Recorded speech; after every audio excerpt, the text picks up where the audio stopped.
Sa bundok ng Sinai. Ikalabing-siyam na kabanata. Umalis ang mga Israelita sa Refidim at pumunta sa ilang ng Sinai. Doon sa harap ng bundok sila nagkampo. Ikatlong buwan ito mula nang lisanin nila ang Ehipto. Umakyat si Moises sa bundok para makipagkita sa Diyos.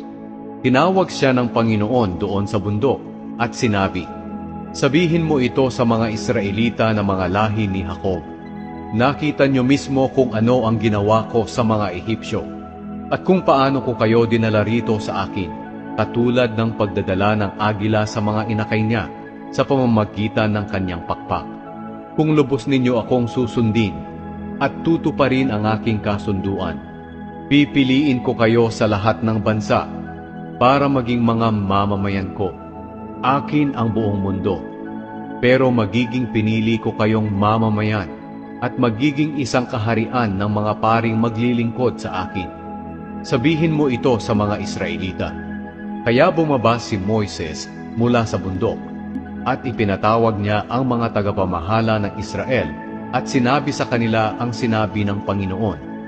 At sabay-sabay na sumagot ang mga tao, "Susundin namin ang lahat ng sinabi ng Panginoon."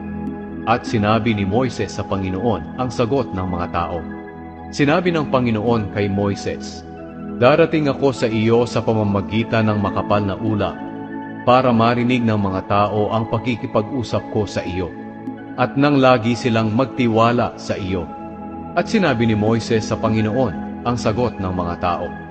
At sinabi sa kanya ng Panginoon, "Puntahan mo ang mga tao at sabihin sa kanilang linisin ang sarili nila ngayon at bukas. Kailangang labhan nila ang kanilang mga damit. Siguraduhing handa sila sa ikatlong araw. Dahil sa araw na iyon, ako, ang Panginoon, ay bababa sa bundok ng Sinai, nakitang-kita ng mga tao. Maglagay ka ng tanda sa paligid ng bundok, kung hanggang saan lamang tatayo ang mga tao.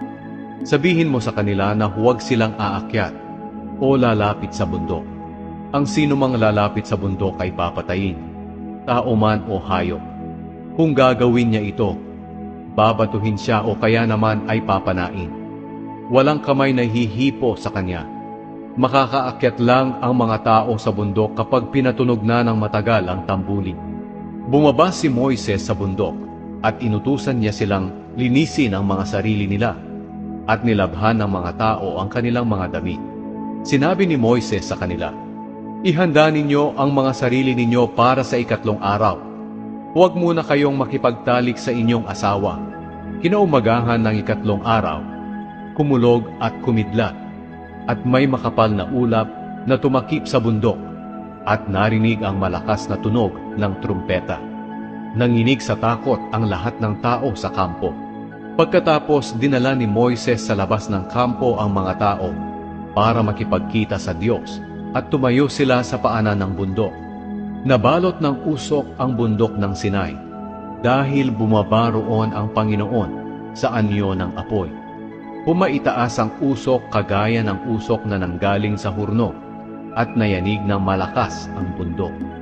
At lalo pang lumakas ang tunog ng trumpeta. Nagsalita si Moises at sinagot siya ng Panginoon sa pamamagitan ng kulog. Bumaba ang Panginoon sa ibabaw ng bundok ng Sinai, at tinawag niya si Moises na umakyat sa ibabaw ng bundok. Kaya umakyat si Moises, at sinabi sa kanya ng Panginoon, "Bumalik ka sa ibaba at balaan mo sila na huwag silang lalampas sa hangganan na inilagay sa paligid ng bundok para tingnan ako. Dahil kung gagawin nila ito, marami sa kanila ang mamamatay. Kahit na ang mga pari na palaging lumalapit sa presensya ko'y kailangang maglinis ng kanilang mga sarili, dahil kung hindi, parurusahan ko rin sila." Sinabi ni Moises sa Panginoon, "Paano po aakyat ang mga tao sa bundok?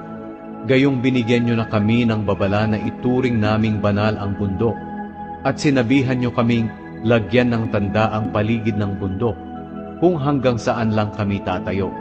Sinabi sa kanya ng Panginoon, "Bumaba ka at dalhin si Aaron dito.